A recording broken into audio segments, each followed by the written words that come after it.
माझे दागिने काढून दे. कुठे लपवलेस? सासूचा गरजणारा आवाज माझ्या अस्तित्वाला हादरवून गेला. आज तुझ्या काळ्या रंगामागे लपलेलं काळं मन सगळ्यांसमोर उघड झालं आहे. त्या शब्दांनी माझ्या छातीत धडधड वाढली. मी हात जोडत म्हणाले, आईसाहेब, देवासाठी माझ्यावर विश्वास ठेवा. मी काहीही चोरलेलं नाही. मी फक्त देवपूजा करत होते. रडत मी त्यांच्या पायांना स्पर्श करण्याचा प्रयत्न केला, पण नंदेने माझा हात जोरात दूर ढकलला. तिच्या आवाजात विष होतं. आता नाटक थांबवा. तेवढ्यात कुणीतरी माझ्या खांद्यावर घट्ट हात ठेवला. तो माझा अंधपती विजय होता. त्याने सावकाश डोळ्यांवरील काळा चष्मा काढला आणि माझं नाव आदिती आहे. माझा जन्म अशा गरीब घरात झाला जिथे मुलगी जन्माला येणं म्हणजे ओझं समजलं जातं. त्यातही मी फारशी देखणी नव्हते आणि हाच फरक माझ्या आयुष्याचं मोठं ओझं बनला. मीनासाठी एखादं उत्तर आलं का? वडिलांनी काळजीच्या स्वरात विचारलं. मीना माझी धाकटी बहीण होती. तिचं लग्न काही दिवसांपूर्वीच ठरलं होतं. आईने दीर्घ श्वास घेत माझ्याकडे पाहिलं आणि म्हणाली, उत्तर आले, पण त्यांनी पुढच्या महिन्याची तारीख मागितली आहे. माझं काळीज तोंडात आले. मोठी मुलगी अजून उंबरठ्यावर बसली आहे आणि धाकटीचं लग्न ठरतंय. लोक काय काय बोलतील देव जाणे. माझ्या वयाच्या मुलामुलींची लग्न ठरत होती. संसार सुरू होत होते, पण माझ्यासाठी एकही दार उघडत नव्हतं. वस्तीतल्या बायका जेव्हा घरी येत तेव्हा सहानुभूतीच्या नावाखाली आईच्या जखमेवर मीठ चोळायच्या. आशा, अजून किती दिवस तिला घरी बसवणार आहेस? आयुष्याचं काय भरोसा? कुठेही पाहून लग्न लावून दे. लोक म्हणतात मुलीतच काहीतरी दोष असावा. अशा टोमण्यांनी आई अधिकच अस्वस्थ व्हायची. मग ती वडिलांशी वाद घालायची. तुम्ही शांतपणे बाहेर निघून जाता आणि मला इथे बसून सगळ्यांचे टोमणे ऐकावे लागतात. आधी साधी दिसणारी मुलगी, तिचं लग्न कुठून जमणार? वडील गोंधळलेले दिसत होते. तेवढ्यात एक ओळखीची बाई म्हणाली, आशा, मी एक फार मोठं स्थळ आणलं आहे. खूप श्रीमंत घराणं आहे. बंगला आहे, गाड्या आहेत, नोकर चाकर आहेत. तुमच्या मुलीचं नशीब उजळेल. खरं सांगायचं तर आदितीसारख्या दिसण्याच्या मुलीला राजकुमार मिळणं कठीणच आहे. मुलगा दिसायला खूप देखणा आहे. फक्त एकच उणीव आहे, पण तिथे आदितीला काहीही काम करावं लागणार नाही. ती घरावर राज्य करेल. आईच्या चेहऱ्यावर आनंदाची छटा उमटली. वडील घरी आले तेव्हा आईने संतापाने त्यांना विचारलं, काय, तिला आयुष्यभर याच उंबरठ्यावर बसवणार आहात? कोण येणार आहे तिला न्यायला? किमान भाकरी कपड्याची चिंता तरी राहणार नाही. मोठ्या घराची मालकीन बनेल. खूप वाद झाल्यानंतर वडिलांना माघार घ्यावी लागली. माझी इच्छा कुणी विचारलीच नाही.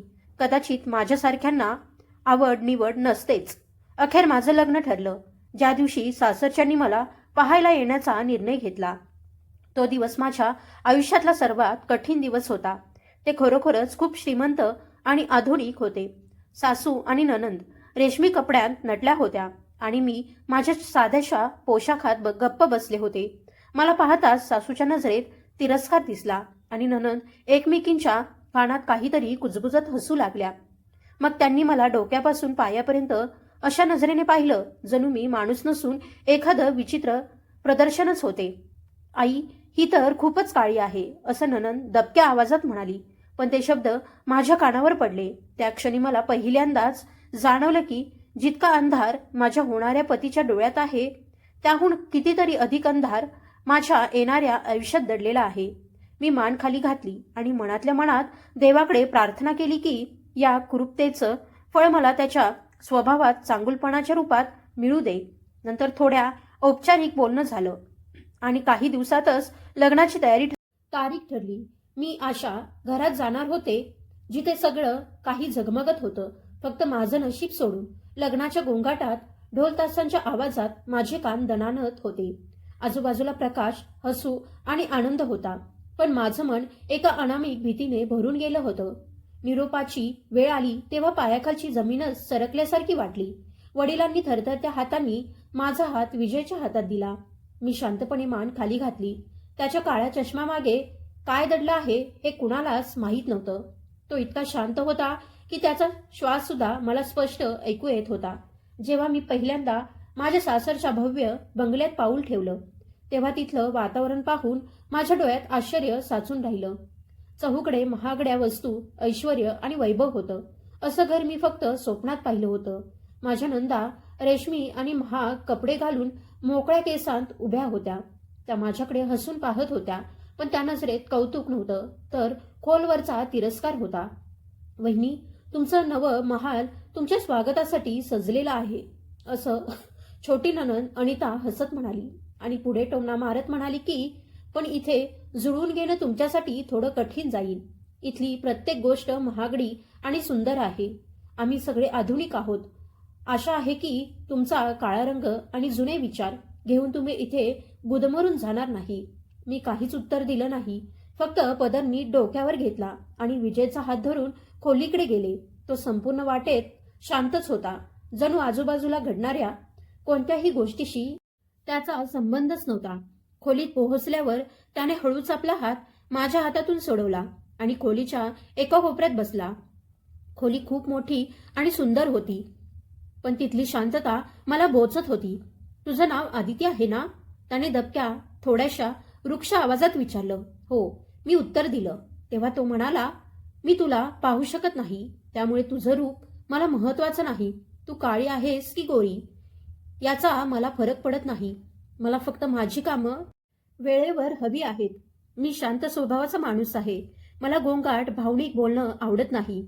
त्याचा स्वर पूर्णपणे कोरडा होता, जणू तो एखादा व्यवहार मांडत होता. रात्री उशिरा विजय झोपल्यावर मला तहान लागली. मी अलगद पावलांनी खोलीबाहेर आले. स्वयंपाकघरात पाणी प्यायला जात असताना गॅलरीतून सासू आणि दोन्ही नंदांचे बोलणे ऐकू आले. त्या बैठक खोलीत बसून कॉफी पीत होत्या. त्यांच्या आवाजात विष होतं. ती किती वाईट दिसते, राणी म्हणाली. त्यावर सासू थंडपणे म्हणाली, रूपाला काय महत्व आहे? आम्हाला अशीच मुलगी हवी होती, जिला बोलायची सवय नसेल आणि जी फक्त विजयची काळजी घेईल. कागदांवर सही करून घ्यायला आम्हाला हुशार किंवा सुंदर मुलगी नको होती. आम्हाला फक्त लग्नाच्या बंधनात अडकलेली एक नोकरानी हवी होती. उद्यापासून बघा मी तिचा अहंकार कसं चुरडते. ते शब्द ऐकताच मी भिंतीला टेकून उभी राहिले. माझं हृदय जोरजोरात धडधडत होतं. मी पाणी न पिता परत खोलीत आले. डोळ्यांतून अश्रू वाहत होते, पण मी स्वतःला सावरलं आणि मनात देवाला विचारलं, हे कसे लोक आहेत? दुसऱ्या दिवशी सकाळी माझे डोळे उघडले तेव्हा सूर्यकिरणांनी सगळं घर उजळून निघालं होतं. मी उठले. मला देवपूजा करायची होती, कारण लहानपणापासून सकाळी उठून पूजा करणं ही माझी सवय होती. मी खूप धार्मिक होते आणि पूजा पाठावर माझा प्रचंड विश्वास होता. मी आवरून घेतलं आणि घरातल्या छोट्याशा देवघरात जाऊन मनोभावे प्रार्थना करू लागले. मी देवाकडे माझ्या नव्या आयुष्याला प्रकाश देण्यासाठी मनापासून प्रार्थना करत होते. तेवढ्यात अचानक देवघराच्या खोलीचा दरवाजा उघडला. सासू रागाने पेटलेल्या चेहऱ्याने आत शिरल्या. इथून उठ, असं म्हणत त्यांनी माझा हात पकडला आणि मला ओढण्याचा प्रयत्न केला. जरी मी देवासमोर उभी होते. आईसाहेब, सगळं ठीक आहे ना? मी पूजा करत होते, असं म्हणत मी घाबरून उभी राहिले. इथे बसून राणी होण्याची स्वप्न पाहू नकोस. त्या ओरडल्या. तुला काय वाटलं? माझ्या मुलाला दिसत नाही म्हणून तू या घरावर राज्य करशील? तुझ्यासारखी कुरूप आणि काळी मुलगी घरात सहन करणं सोपं नसतं. चल उठ.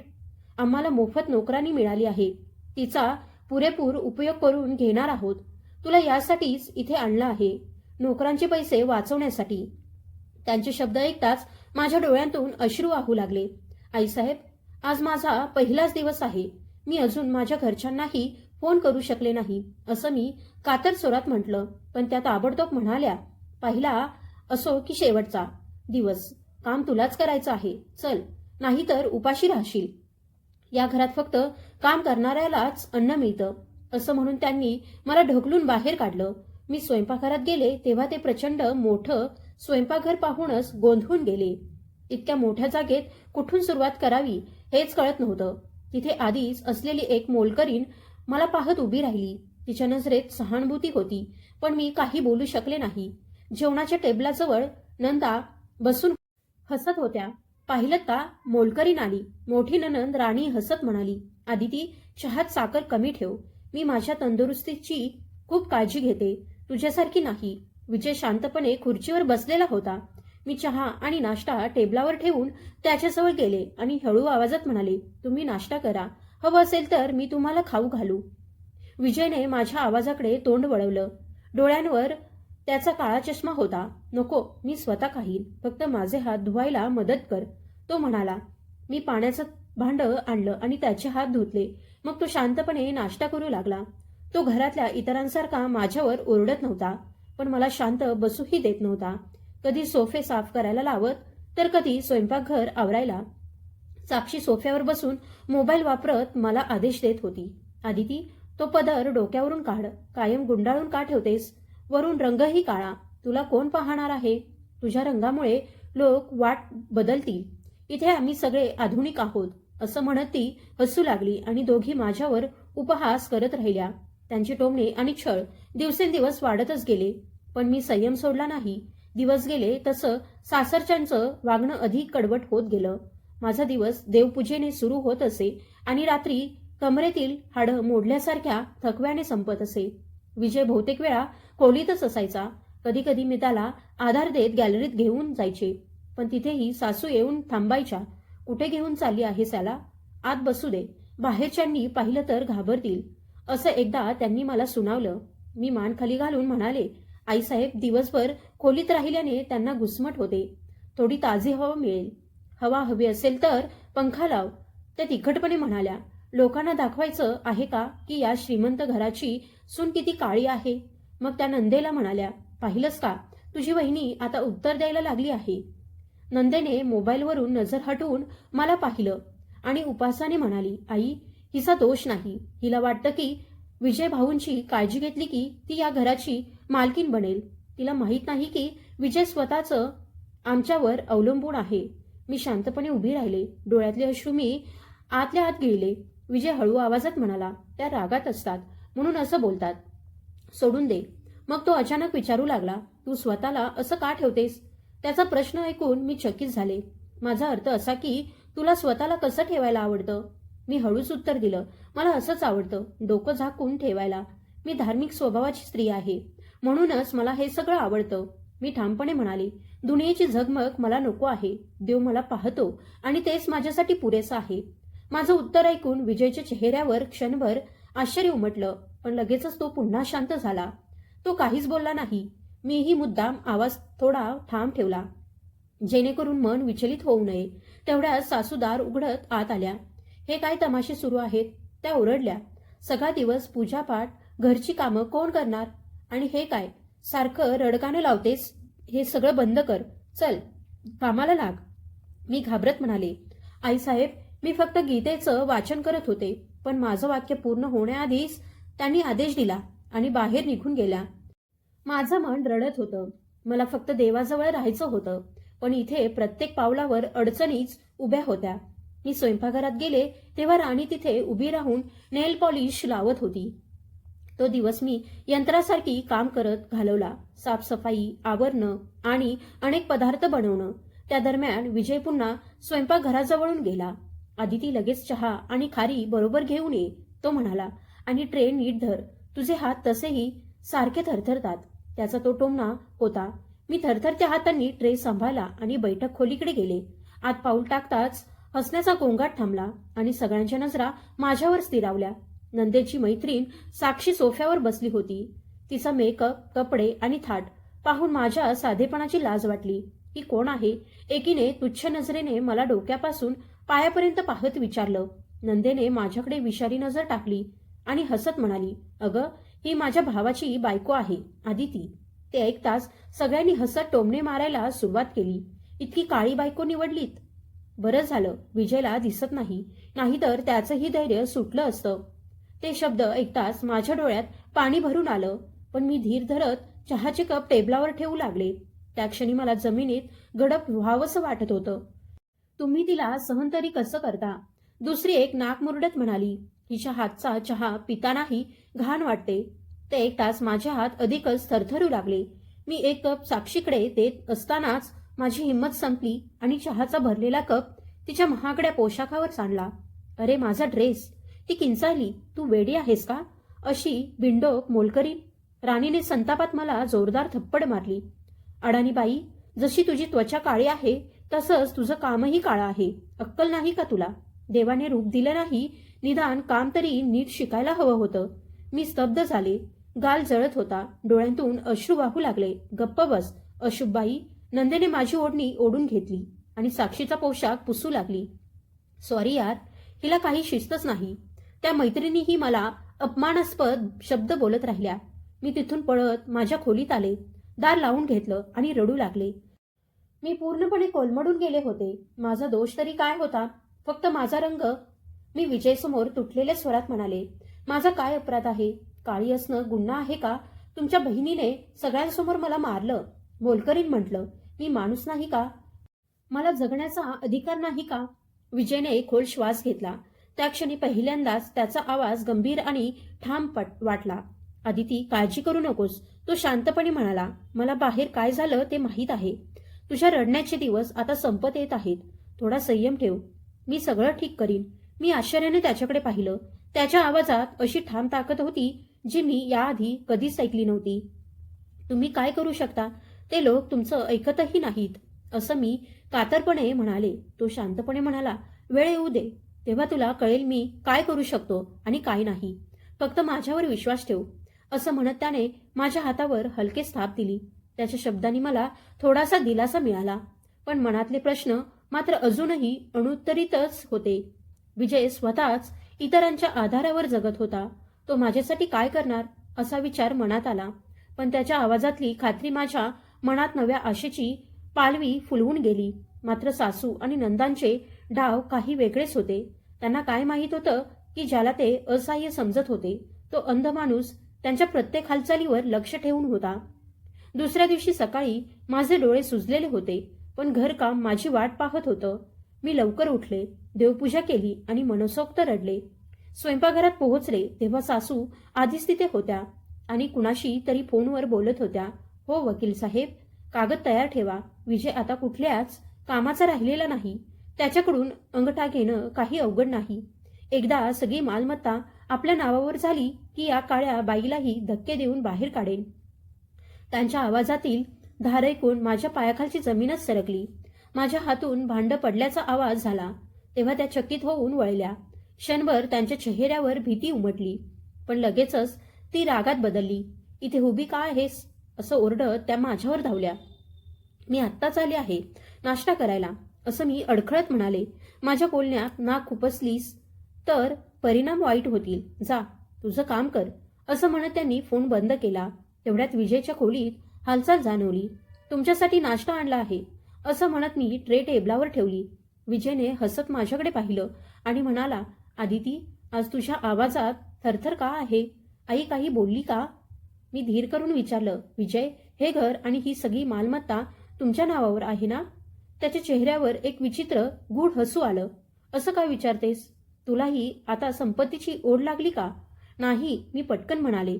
मला फक्त भीती वाटते की तुमचेच लोक तुमची फसवणूक तर करणार नाहीत ना? विजयने माझा हात धरून मला जवळ बसवलं. या घरात प्रत्येक माणूस एक प्यादा आहे. कोणी प्रेमाचं नाटक करतं तर कोणी द्वेषाचं. तू जशी आहेस तशीच राहा, बाकी सगळं माझ्यावर सोड. तेवढ्यात अनिता, माझी धाकटी नणंद, खोलीत आली. आम्हाला एकत्र बसलेलं पाहून उपहासाने म्हणाली, भाऊ, आई तुम्हाला बोलावत आहेत. वकील साहेब आलेत. काही कागदांवर तुमचा अंगठा हवा आहे. विजयने शांतपणे मान हलवली आणि काठी उचलली. मी त्याला आधार देत बाहेर नेऊ लागले, पण अनिताने मला ढकलत थांबवलं. तुझी गरज नाही, मी माझ्या भावाला नेते. तू कपडे धुण्याच्या जागी जा. खूप कपडे पडले आहेत. थोड्याच वेळात मी बैठक खोली कपडे घडी घालत असताना पाहिलं की सासू आणि दोन्ही नंदा सोफ्यावर बसून आनंदात गप्पा मारत होत्या. मी त्यांच्याकडे लक्ष दिलं नाही, पण मन अस्वस्थ होतं. संध्याकाळी मी विजयकडे जेवण घेऊन गेले तेव्हा तो खूप शांत दिसत होता. तुम्ही त्या कागदांवर अंगठा लावला का? मी काळजीने विचारलं. हो लावला, तो म्हणाला. पण का? तुम्हाला माहित आहे ना की त्या तुम्हाला घराबाहेर काढू पाहत आहेत. माझा आवाज भरून आला. विजयने आपला हात माझ्या चेहऱ्याजवळ आणला. जणू माझे अश्रू तो जाणवत होता. आदिती, जे दिसतं तेच नेहमी खरं नसतं. कधी कधी मासा पकडण्यासाठी आमिष टाकावं लागतं. काळजी करू नकोस, देव सगळं पाहतो आहे. त्याचे शब्द माझ्या समजण्यापलीकडचे होते, पण त्याच्या आवाजातील आत्मविश्वासावरचा माझा विश्वास वाढतच गेला. मला तेव्हा अजिबात कल्पना नव्हती की सासू लवकरच माझ्यावर असा आरोप करणार होती जो माझ्या आत्म्यालाच जखमी करणार होता.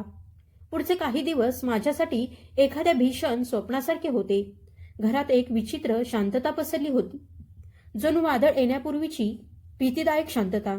सासू आणि नंदा आता थेट टोमणे मारत नव्हत्या, पण दबक्या आवाजात काहीतरी बोलत, माझ्याकडे पाहून हसत आणि माझी खिल्ली उडवत होत्या. एके सकाळी मी सासूंच्या खोलीत साफसफाई करत होते, तेव्हा त्या अचानक आत आल्या. कपाटाचा दरवाजा उघडा पाहून त्या किंचाळल्या. मी घाबरून हात जोडले. आईसाहेब, मी कपाटाला हात लावलेला नाही. मी फक्त बाहेरची धूळ झाडत होते. मी घाबरलेल्या आवाजात सांगितलं. तेवढ्यात नणंद आणि धावत आल्या आणि थेट माझ्यावरच तुटून पडल्या. आम्हाला पहिल्याच दिवसापासून माहीत होतं की या काळ्याबाईची नियत चांगली नाही. नंदेने ओरडत सांगितलं आणि खोटं बोलत पुढे म्हणाली, आई, काल रात्री सुद्धा मी तिला तुमच्या खोलीभोवती फिरताना पाहिलं होतं. तिने माझ्याकडे बोट दाखवलं. मी लगेच म्हणाले, नाही दीदी, देवासाठी असं करू नका. मी गरीब असेन, पण चोर नाही. मी रडत विनवणी करत होते. गप्प बस. अडाणी बाई, सासू ओरडल्या. भोळेपणाचं नाटक आता बंद कर. तो हार लाखोंचा होता. पटकन सांग, कुठे लपवलास? असं म्हणत त्यांनी माझा हात इतक्या जोरात पिळला की माझ्या तोंडून किंकाळ निघाली. हिनं विजयचा सोन्याचा दागिना चोरला आहे, सासूने ठामपणे जाहीर केलं. मला आधीपासूनच हिला या घरात ठेवायचं नव्हतं. आज हिनं सिद्ध केलं की ती कुठल्या घराण्याची आहे. सासूने विजयला भडकवण्याचा पूर्ण प्रयत्न केला, पण विजय क्षणभर शांत राहिला आणि मग अत्यंत संयमित स्वरात म्हणाला, आई, तुम्हाला खात्री आहे का की तो दागिना खोलीतच होता? आदिती असं करू शकत नाही. तू तिची बाजूच घेणार. ननंद विषारी स्वरात म्हणाली, तू तिच्या प्रेमात आंधळा झाला आहेस. खरं तर तू आधीपासूनच आंधळा आहेस. विजयने खोल श्वास घेतला. जर तुम्हाला वाटत असेल की तिनं चोरी केली आहे तर तपासणी करा, पण थेट आरोप करू नका. तो म्हणाला, तपासणीही करू आणि हिला धडा देखील शिकवू. असं म्हणत त्यांनी लहान मोठ्या वस्तू जमिनीवर फेकायला सुरुवात केली, पण तो दागिना कुठेच सापडला नाही. नक्कीच हिनं तो कुठेतरी लपवला असेल. मी तिला सोडणार नाही. पोलिसांना बोलवते. असं म्हणत सासू संतापाने पाय आपटत बाहेर गेल्या. रात्री मी खोलीत पूर्णपणे थकून बसले होते, तेव्हा विजय माझ्याजवळ आला. त्याने माझा हात धरला. त्या स्पर्शात विलक्षण मृदुता होती. आदिती, तू तो दागिना घेतलेला नाहीस ना? त्याने थरथरत्या आवाजात विचारलं. मी ताबडतोब म्हणाले, विजय, मी तुमच्याशी खरं बोलते. मी काहीही केलेलं नाही. मी फक्त तुमच्यासाठी इथे आले होते. मला संपत्तीशी काहीही देणं घेणं नाही. माझा आवाज हुंदक्यांनी भरून आला. तो म्हणाला, मला माहीत आहे. विजयने माझा हात घट्ट धरला आणि म्हणाला, हा तुझ्यासाठी कठीण काळ आहे. फक्त लक्षात ठेव, सत्य कधीही लपून राहत नाही. ते तुला अडाणी म्हणत आहेत, पण त्यांना हे माहीत नाही की ते स्वतःच या जाळ्यात अडकणार आहेत. तुम्ही काय म्हणत आहात? मी आश्चर्याने त्याच्याकडे पाहिलं. तो शांतपणे म्हणाला, फक्त गप्प राहून हा तमाशा पहा. ते आता पुढचं पाऊल टाकणार आहेत आणि तेच त्यांच्या विनाशाची सुरुवात ठरेल. फक्त देवावर विश्वास ठेव आणि प्रार्थना कर. त्याचा आवाज त्या क्षणी विलक्षण, गूढ आणि ठाम होता. तो झोपून गेला, पण मला त्या रात्री झोप लागली नाही. विजयचा स्वभाव इतका बदललेला का वाटत होता? तो एखाद्या असहाय्य अंध पतीसारखा बोलत नव्हता, तर त्याच्या शब्दात विजयाचा आत्मविश्वास दडलेला होता. दुसरीकडे सासू आणि नंदा दुसऱ्या खोलीत बसून एखाद्या मोठ्या तटाला आकार देत होत्या. मला जाणवत होतं की उद्याचा दिवस माझ्या आयुष्यात मोठं वादळ घेऊन येणार आहे. दुसऱ्या दिवशी सकाळी उठताच मनात प्रचंड अस्वस्थता दाटून आली. सासू आणि नंदांचे हावभाव सांगत होते की त्या आता शेवटच्या हल्ल्याच्या तयारीत आहेत. मी स्वयंपाकघरात नाश्ता करत होते, तेव्हा आत आली आणि विषारी स्वरात म्हणाली, आज नीट तोंड धुवून घे. थोड्याच वेळात पोलीस इथे येणार आहेत. आईने ठरवलं आहे की तो हार परत मिळवणारच. माझ्या हातातून तवा निसटता निसटता वाचला. मी कातरपणे म्हणाले, दीदी, देवाचा तरी धाक ठेवा. तुम्हाला माहीत आहे की मी काहीच केलेलं नाही. ती हसत म्हणाली, देवाचा धाक? तो तुला ठेवायला हवा, कारण या घराचा शांतपणा तूच बिघडवला आहेस. असं म्हणत ती बाहेर निघून गेली. मी थरथरत्या आवाजात विजयला विचारलं, ते मला पोलिसांकडे देणार का? माझं काय होईल? तुम्हीही गप्प राहणार का? विजयने माझ्या डोक्यावर हात ठेवला. त्या स्पर्शात आज वेगळाच विश्वास होता. आदिती, मी तुला सांगितलं होतं ना, फक्त शांतपणे हा तमाशा पहा. तुला माझ्यावर विश्वास नाही का? विश्वास आहे, पण तुम्ही स्वतः. मी वाक्य अपूर्णच ठेवलं, कारण मला त्यांना हे जाणवू द्यायचं नव्हतं की ते त्यांना दिसू शकत नाही. तेवढ्यात विजयने माझा हात धरून मला अगदी जवळ ओढलं आणि अतिशय शांत स्वरात म्हणाला, "अदिती, आज तुला एक सत्य सांगायचं आहे. आपल्या दोघांमधला हा गूढपणा आज संपलाच पाहिजे." मी आश्चर्याने डोळ्यातले अश्रू पुसले आणि त्याच्या चेहऱ्याकडे पाहिलं. "कसलं सत्य?" तेव्हा तो म्हणाला, "जिला तू माझी आई समजतेस, ती माझी खरी आई नाही. ती माझी सावत्र आई आहे." त्याच्या आवाजात वेदना दाटल्या होत्या. मी स्तब्ध झाले. तो पुढे म्हणाला, "राणी आणि अनिता या माझ्या वडिलांच्या पहिल्या पत्नीच्या मुली आहेत. माझं त्यांच्याशी रक्ताचं काहीही नातं नाही. वडिलांच्या मृत्यूनंतर या स्त्रीनं फक्त संपत्तीसाठी माझ्यासोबत राहण्याचं नाटक केलं. ती आणि तिच्या मुली वर्षानुवर्षे मला संपवण्याच्या संधी शोधत होत्या." आता त्याच्या आवाजात विलक्षण ठामपणा होता.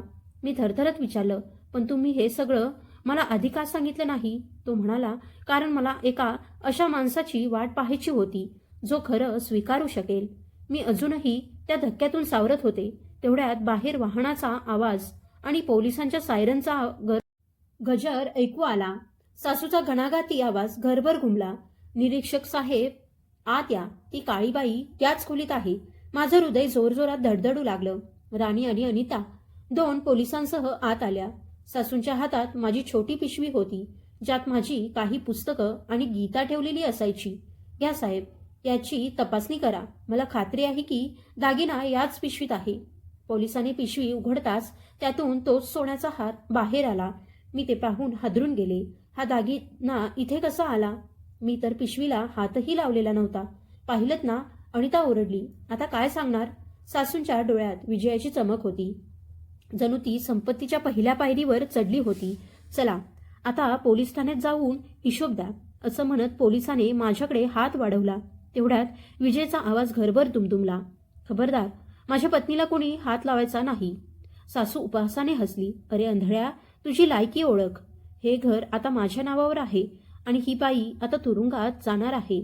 निरीक्षक साहेब, तिच्या बोलण्याकडे लक्ष देऊ नका. हा स्वतःच बघू शकत नाही. याला काय कळणार?" राणीही पुढे आली. चेहऱ्यावर विषारी हसू होतं. विजय शांतपणे उभा राहिला. त्याचं तोंड सासूकडे होतं. "आई, तुम्हाला इतकी घाई होती ना संपत्ती आपल्या नावावर करून घेण्याची?" त्याचा स्वर इतका थंड होता की सासूचा चेहरा पांढरा फटक पडला. "तुम्हाला वाटलं दिसू न शकणारा मुलगा म्हणजे फक्त अडथळा, ज्याला कधीही बाजूला करता येईल." सासू गोंधळली. "तुम्ही वेड्यासारखं बोलत आहात. निरीक्षक साहेब, याचं मानसिक संतुलनही ठीक नाही." निरीक्षकाने विजयकडे पाहत म्हटलं, "कायदा पुराव्यावर चालतो आणि दागिना तुमच्या पत्नीच्या ताब्यात सापडला आहे." विजय शांतपणे म्हणाला, "निरीक्षक साहेब, कृपया त्या दागिन्याचा मागचा भाग नीट पहा. त्यावर माझ्या खऱ्या आईचं नाव कोरलेलं आहे. हा दागिना माझ्या आईनं माझ्यासाठी ठेवलेला होता आणि तो वर्षानुवर्षे बँकेच्या लॉकरमध्ये होता, ज्याची चावी फक्त माझ्याकडे होती. मग तो त्यांच्या हातात कसा आला?" सासूच्या कपाळावर घाम फुटला. "मी तो काढून घेतला होता, सुरक्षित ठेवण्यासाठी." ती अडखळत म्हणाली, "खोटं." विजय दणकन म्हणाला, "माझ्या अंगठ्यांचे ठसे कागदांवर मिळवण्यासाठी तुम्ही वकिलाशी एकमत जो खेळ रचला, त्याचा प्रत्येक शब्द मला माहीत आहे. तुम्हाला वाटलं मला दिसत नाही म्हणून मूर्खही आहे. मी आंधळा आहे, अडाणी नाही." मी आश्चर्याने विजयकडे पाहत होते. तो बोलत होता जणू त्याने सगळं पाहिलं आहे. राणी आणि अनिता एकमेकींचा हात धरून मागे सरकल्या. "विजय," मी घाबरत त्याला हाक मारली.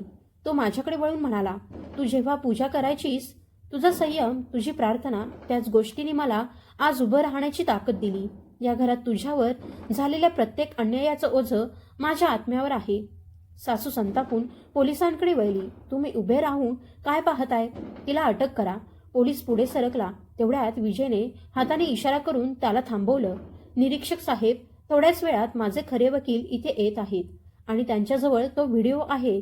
विजय ठामपणे म्हणाला, "जी या खोलीत लपवलेल्या गुप्त कॅमेऱ्याने टिपली आहे. त्या चित्रफितीत स्पष्ट दिसतंय की हार स्वतः अदितीच्या पिशवीत कसा ठेवला गेला." हे ऐकताच सासूच्या पायाखालची जमीन सरकली. राणी आणि अनिताच्या चेहऱ्यावरचा रंग उडून गेला. गुप्त कॅमेरा, सासूची जीभ अडखळली. "हो," विजय शांतपणे म्हणाला, "कारण मला माहीत होतं की माझ्या संपत्तीसाठी तुम्ही किती खालच्या पातळीवर जाऊ शकता." त्याने हात काळ्या चष्म्याकडे नेला आणि पुढे म्हणाला, "तो अपघात तुम्ही माझा अंत समजत होतात, पण तो माझे डोळे उघडणारा मार्ग ठरला." संपूर्ण खोलीत भीषण शांतता पसरली. मी स्तब्ध होऊन फक्त विजयकडे पाहत होते. पोलीसही अवाक झाले होते. विजयने हळूच आपला काळा चष्मा काढला. त्याचे डोळे उजळ होते. त्यात विलक्षण तेज होतं.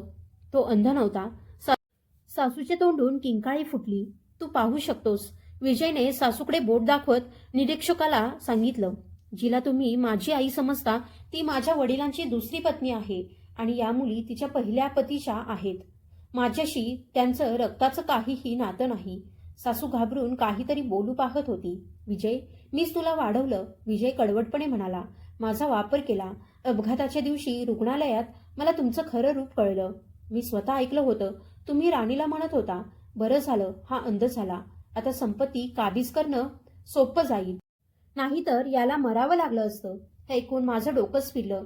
विजयने माझ्याकडे पाहिलं. त्याच्या डोळ्यात दुःख आणि अपराधी भावना होत्या. तो पुन्हा त्यांच्याकडे वळला आणि म्हणाला, मला कळलं की तुम्ही माझी संपत्ती संपवायची योजना आखत आहात. म्हणून मी अंध असल्याचं नाटक केलं.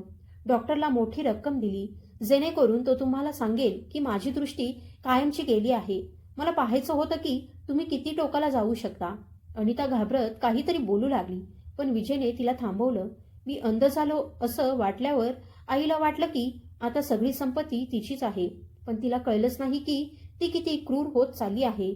मी स्वतः पाहत होतो की या निष्पाप बाईवर तुम्ही किती अत्याचार केले. फक्त ती साधी आहे म्हणून, फक्त तिचा रंग सावळा आहे म्हणून तिला मोलकरींसारखं वागवलत, मारहाण केली आणि चोरीचा खोटा आरोपही लावलात. विजयने माझा हात घट्ट पकडला. त्या स्पर्शात मला ताकद मिळत होती. निरीक्षक साहेब, तो म्हणाला, हे ते कागद आहेत ज्यावर फसवणुकीने माझे अंगठे घेतले गेले आणि ही ती चित्रफित आहे ज्यात हा सगळा बनाव उघड दिसतो. आता निर्णय तुमचा. सासू विजयच्या पायांवर पडली. नाही विजय, आम्हाला माफ कर. आम्ही कुठे जाऊ? विजयने तिरस्काराने हात सोडवला. कुठेही जा, पण या घरात एक क्षणही थांबू नका, नाहीतर मी तुम्हा सगळ्यांना तुरुंगात पाठवीन. राणी आणि अनिता, ज्या थोड्या वेळापूर्वी गर्वात होत्या, आता भीतीने कुजलेल्यासारख्या उभ्या राहिल्या. पोलिसांनी सासूचा हात धरला. चला, आता पोलीस ठाण्यात सर्व खुलासा कराल. निरीक्षक कठोरपणे म्हणाला. मी पाहत राहिले. ज्यांना मी आपलं मानून सेवा केली त्या आता अनोळखींसारख्या पोलिसांसोबत बाहेर जात होत्या. त्या निघून गेल्यावर विजय माझ्याकडे वळला. त्याच्या डोळ्यात अश्रू होते. त्याने माझा हात धरत मला धीर दिला आणि म्हणाला, आदिती, हे घर, ही संपत्ती सगळं तुझंच आहे. मला तुझ्या रूपाशी काहीही देणं घेणं नाही. लोकांच्या नजरेत मी अंध होतो, तेव्हा ज्या निष्ठेने आणि प्रेमाने तू माझी काळजी घेतलीस त्याचं मोल मी आयुष्यभर विसरणार नाही. ज्याच्याबद्दल कुणी कधी विचारतही नव्हतं, त्या माझ्यात आज एक निष्ठावान स्त्री पाहिली होती, जी आयुष्यभर त्याचीच राहील. मी देवाचे मनापासून आभार मानले, कारण त्याने मला या परीक्षेत यश दिलं होतं. देव खरंच महान आहे. जिच्यावर लोकांनी कुरूपतेचा ठपका ठेवला, तिलाच त्याने या घराची खरी मालकीण बनवलं. त्या दिवशी मला खूप रडू आलं, पण ते आनंदाश्रू होते. पोलीस जेव्हा त्या तिघींना ओढत बाहेर नेत होते तेव्हा घराच्या हॉलमध्ये एक विलक्षण शांतता पसरली. ज्या भिंती कालपर्यंत टोमण्यांनी भरलेल्या होत्या त्या आज माझ्या हुंदक्यांच्या आणि विजयच्या शांतीच्या साक्षीदार झाल्या होत्या. मी जमिनीवर बसून सुन्न झाले होते. ज्या माणसाला मी आधार दिला, ज्याच्यासाठी अपमान सहन केला, तोच आज माझ्यासमोर खडकासारखा उभा होता. विजयने वाकून माझा हात धरला. मला उठवलं. त्याच्या डोळ्यात असं प्रेम होतं जे मी कधीच पाहिलं नव्हतं. आदिती, आता रडू नकोस. या घरात आता कुणी तुला काळी किंवा कुरूप म्हणणार नाही. तू आता फक्त या घराची मालकीण आहेस. तो मृदू स्वरात म्हणाला. मी त्याच्याकडे पाहून विचारलं, इतकं मोठं सत्य तुम्ही का लपवलंत? तुम्हाला माहीत होतं ना मी किती यातना सहन करत होते. विजयने खोल श्वास घेतला. मला सोफ्यावर बसवलं आणि म्हणाला, मी मजबूर होतो. अपघाताच्या दिवशी डॉक्टरांनी सांगितलं की कदाचित मी पुन्हा पाहू शकणार नाही. तेव्हा आईच्या चेहऱ्यावर दुःख नव्हतं तर आनंद होता. त्या क्षणी ती संपत्ती काबीज करण्याचे डाव आखू लागली. मला अशा स्त्रीची गरज होती जी माझ्या वाईट काळात माझ्यासोबत उभी राहील, माझ्या संपत्तीसाठी नाही. मला अशी स्त्री हवी होती जी खूप साधी सरळ असेल, जिला दुनियेच्या जगमगाटाची हाव नसेल. तू या घरात आलीस आणि तुझ्यावर होणारे अत्याचार मी पाहिले. अनेकदा वाटलं आत्ताच डोळ्यावरील पट्टी काढावी आणि सगळ्यांना धडा शिकवावा. पण मला हवं होतं की ते स्वतःच आपल्या जाळ्यात अडकावेत.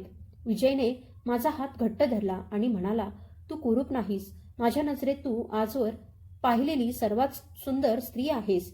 तू पूजा करत असताना जेव्हा तुला मुद्दाम त्रास दिला जात होता तेव्हा तुझा संयम पाहून मी थक्क व्हायचो. एका अंधपतीची तू जशी काळजी घेतलीस तशी कदाचित एखादी सुंदर परीही घेऊ शकली नसती. मी मान खाली घातली आणि म्हणाले, माझा विश्वास फक्त देवावर होता. विजय हसत म्हणाला, पुढचे दिवस स्वप्नासारखे गेले. विजयने सर्व संपत्तीचे कागद नीट केले. सासूसोबत कट रचणारा वकील कायद्याच्या कचाट्यात सापडला. माझ्या आई वडिलांना हे कळताच ते आनंदाने भारावून गेले. बाबा घरी आले तेव्हा त्यांच्या डोळ्यात अभिमानाश्रू होते. मुली, मला भीती वाटत होती की तुझं आयुष्य उद्ध्वस्त झालं, पण देवाने तुझ्या संयमाचं गोड फळ दिलं, असं म्हणत त्यांनी माझ्या डोक्यावर हात ठेवला. पण कथा इथे संपली नाही. एके दिवशी मी आणि विजय बैठक खोलीत चहा घेत बसलो होतो तेव्हा पोलिसांचा फोन आला. सासू आणि नंदांना सोडण्यात आलं होतं कारण विजयने चोरीचा आरोप मागे घेतला होता. विजय गंभीर झाला. अदिती, ती वडिलांची विधवा आहे. तिला तुरुंगात जावं लागलं असं जगाला वाटू नये, पण ती या घरात राहू शकत नाही. वडिलांचं जुनं 2 खोल्यांचं घर तिच्या नावावर करूया, तो म्हणाला. मी शांतपणे मान हलवली. माझं मनही सूड घेण्यापेक्षा करुणाच सांगत होतं. सासू आणि नणंद सामान घ्यायला आल्या तेव्हा त्यांच्या चेहऱ्यावरचा गर्व गायब झाला होता. राणी आणि अनिताच्या नजरा खाली होत्या. त्या सतत रडत होत्या. अदिती, आम्हाला माफ कर, सासू म्हणाली. मी शांतपणे चाव्या दिल्या आणि म्हणाले, आता हे घर ताबडतोब रिकामं करा. यापुढे आपला कोणताही संबंध नाही. त्या तिघी छोट्या पिशव्या घेऊन त्या भव्य घरातून निघून गेल्या. ज्या संपत्तीसाठी त्यांनी इतकी धडपड केली ती संपत्ती आज त्यांच्यासाठी फक्त एक स्वप्न ठरली. काळ पुढे सरकला.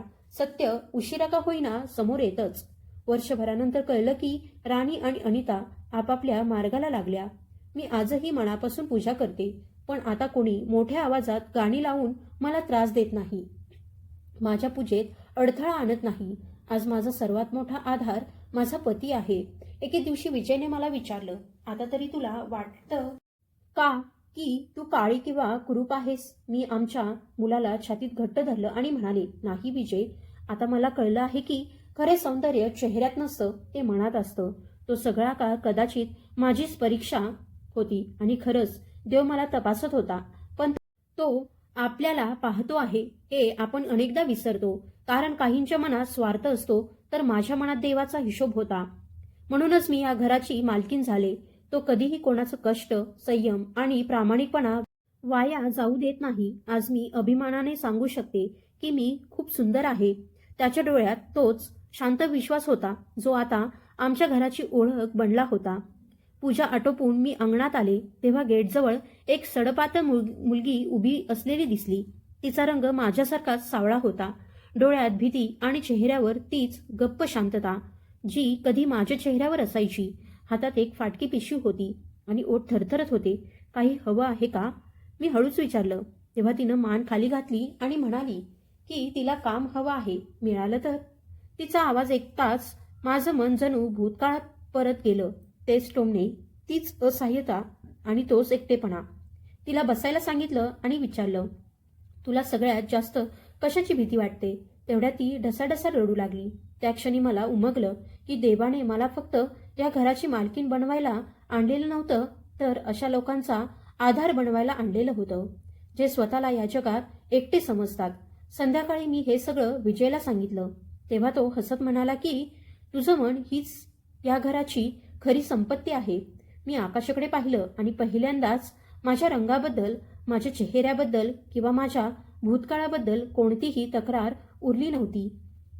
जे काही घडलं ते मला मोडण्यासाठी नव्हतं, तर मला घडवण्यासाठी होतं.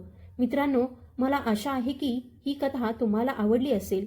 कथा आवडली असेल तर व्हिडिओला पसंती द्या.